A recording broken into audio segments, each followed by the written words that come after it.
जय हिंद। एक बार फिर आप सभी का स्वागत है क्लास 10th साइंस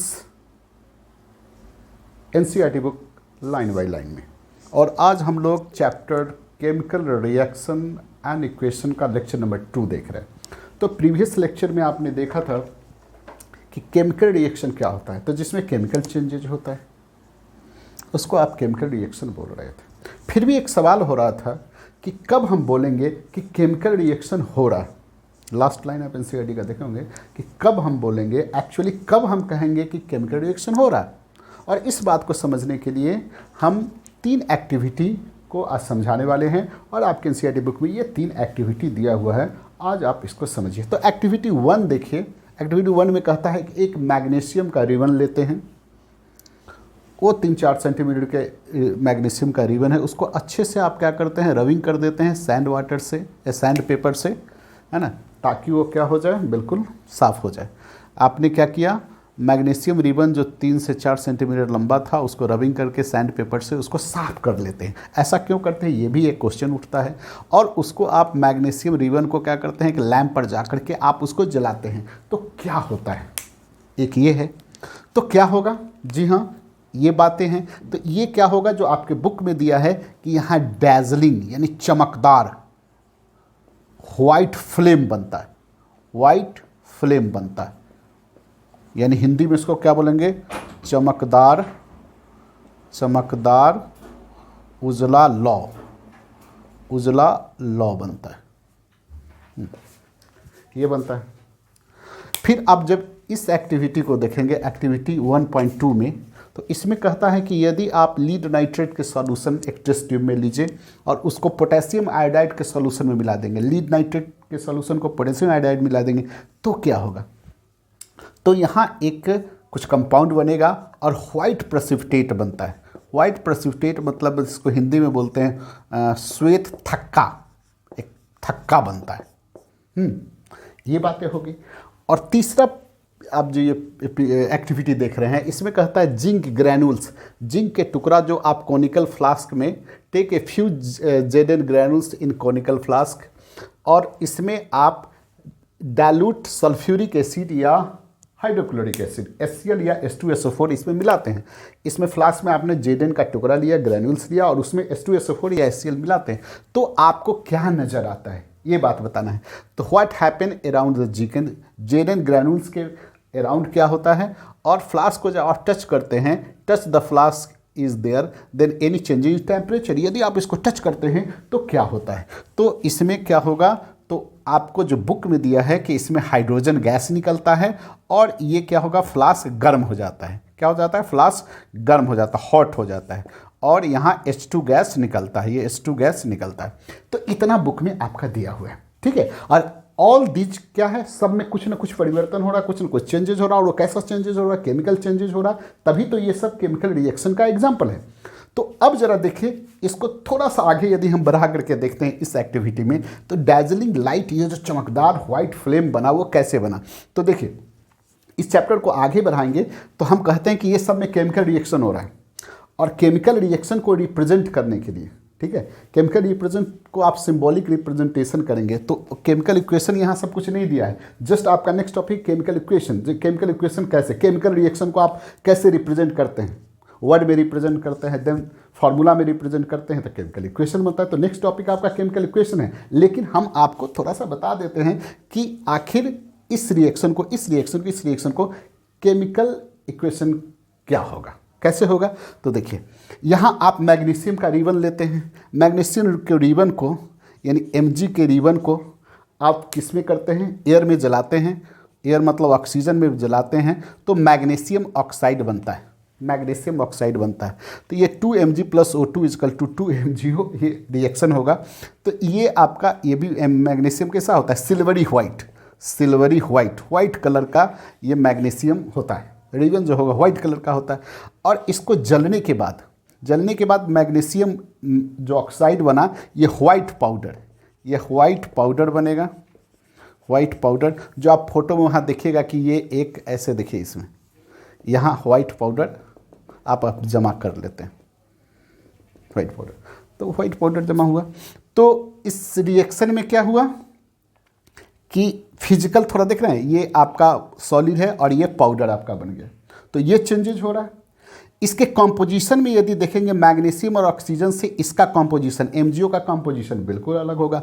Mg और O2 के तुलना में MgO का केमिकल प्रॉपर्टीज बिल्कुल अलग होगा। तो यहाँ केमिकल चेंजेज क्यों हुआ? क्योंकि Mg और O2 का कॉम्पोजिशन बदल के Mg का और O2 का अलग अलग सब्सटेंस, दोनों अलग अलग एलिमेंट है, Mg और O2 का कॉम्पोजिशन बदल करके एक नया कॉम्पोजिशन बना जिससे MgO बना। और MgO का प्रॉपर्टीज ये सबसे अलग है। That's why this is chemical changes and this reaction को हम लोग केमिकल रिएक्शन कह सकते हैं।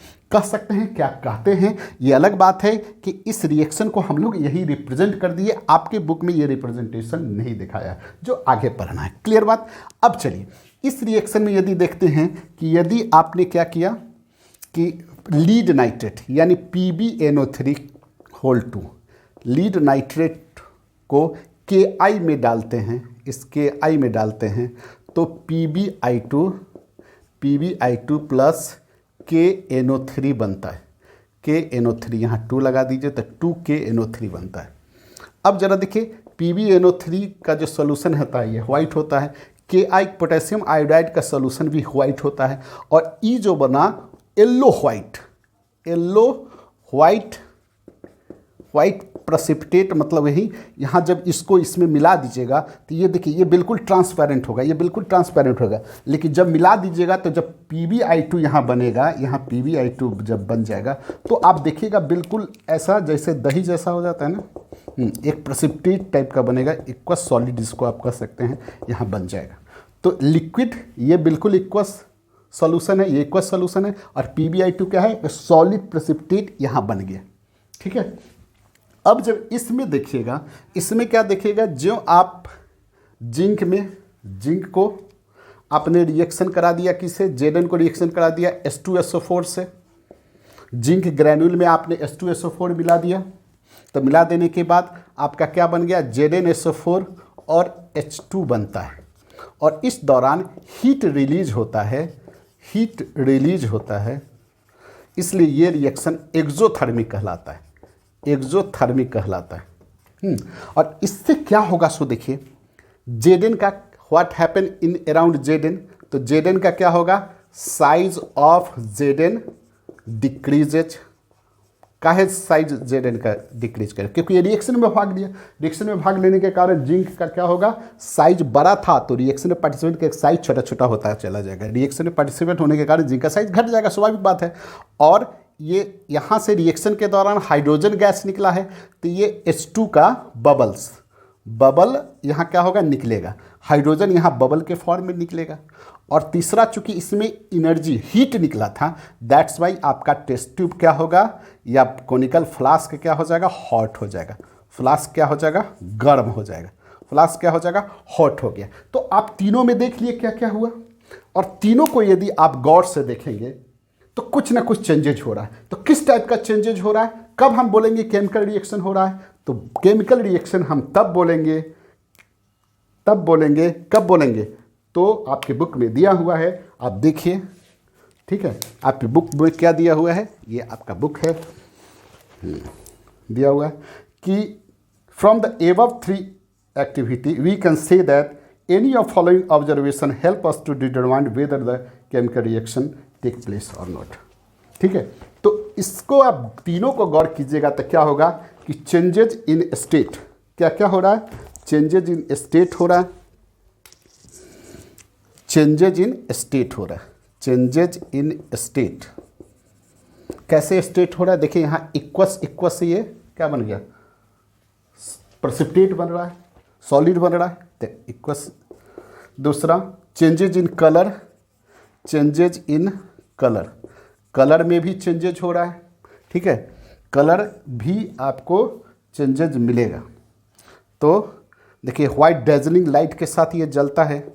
तीसरा देखिए कलर में भी चेंजेज हो सकता है। फिर देखिए इसमें इवोल्यूशन ऑफ गैस निकलता है। देखिए इसमें हाइड्रोजन गैस निकला था, और यहाँ भी देखिए व्हाइट व्हाइट था, येलो व्हाइट प्रेसिपिटेट बना। तो यहाँ कलर का भी एग्जाम्पल और भी बहुत सारा एग्जाम्पल दिया जा सकता है, लेकिन इसी तीनों पर समझाना है। तो क्या देखिए स्टेट में चेंज किया, देखिए स्टेट में चेंज किया, स्टेट में यहाँ देखिए कोई सॉलिड बना, कलर में भी चेंज किया, स्लाइट कलर में भी चेंज किया, या कलर यहाँ भी डैजलिंग व्हाइट लाइट बनता है। फिर यह evolution of gas, hydrogen gas निकला, और टेम्परेचर जो है, और चौथा आप क्या लिखेंगे, टेम्परेचर चेंजेज। तो आप मोटा मोटी 4 बातें कह सकते हैं, इसके अलावा भी बातें होती हैं, लेकिन कह सकते हैं कि यदि किसी रिएक्शन में स्टेट चेंज होता हो, गैस निकलता हो, कलर चेंज होता हो, टेम्परेचर में चेंजेज होता हो, then we can say that chemical reaction take place. तो ये केमिकल रिएक्शन होने के बाद जस्ट आपको नीचे लिखा है कि आपके अराउंड बहुत सारे केमिकल, देखिए as we observe changes around us, चारों ओर हम देखते हैं कि बहुत सारा चेंजेज हो रहा है। We can say that there is a large variety of chemical reaction take place around us. इसलिए हम कह सकते हैं कि हमारे चारों ओर बहुत सारे केमिकल रिएक्शन हो रहा है। We will be study about various types of chemical reaction, हम लोग बहुत सारे केमिकल रिएक्शन को पढ़ेंगे, एंड देयर सिंबॉलिक रिप्रेजेंटेशन, और उसको कैसे रिप्रेजेंट करते हैं। ठीक है, तो ये आपके बुक में नहीं दिया, लेकिन हम लोग रिप्रेजेंट कर दिए थे। तो नेक्स्ट आपका जो क्लास होगा वो है केमिकल इक्वेशन, यानी केमिकल रिएक्शन को आप किस तरीके से रिप्रेजेंट करते हैं। तो चलिए आज एक्टिविटी से आप क्या समझे, यही समझे कि कोई वैसा चेंजेज जिसमें स्टेट चेंज होता हो, टेम्परेचर चेंज होता हो, कलर चेंज होता है, एवोल्यूशन ऑफ गैस होता हो, तो उस चेंजेस को आप केमिकल रिएक्शन कहते हैं। ठीक है, जो हमारा लास्ट प्रीवियस लेक्चर 1 का जो क्वेश्चन था, उस क्वेश्चन का ये जवाब मिला, यानी ये एक्टिविटी के द्वारा जवाब आपको मिला कि यदि ये चेंजेज होगा तो हम कह सकते हैं कि केमिकल रिएक्शन हुआ, यानी ये जब हो तो हम कहेंगे कि केमिकल रिएक्शन, केमिकल चेंजेज हुआ।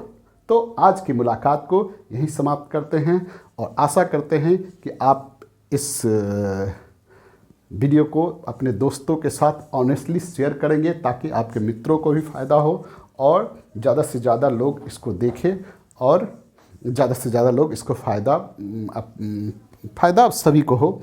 तो अपनी बातों को यहीं विराम देते हैं और आपसे विदा लेते हैं, क्या कहते हुए, वंदे मातरम, और मिलते हैं नए वीडियो में आगे का टॉपिक के साथ। बाय।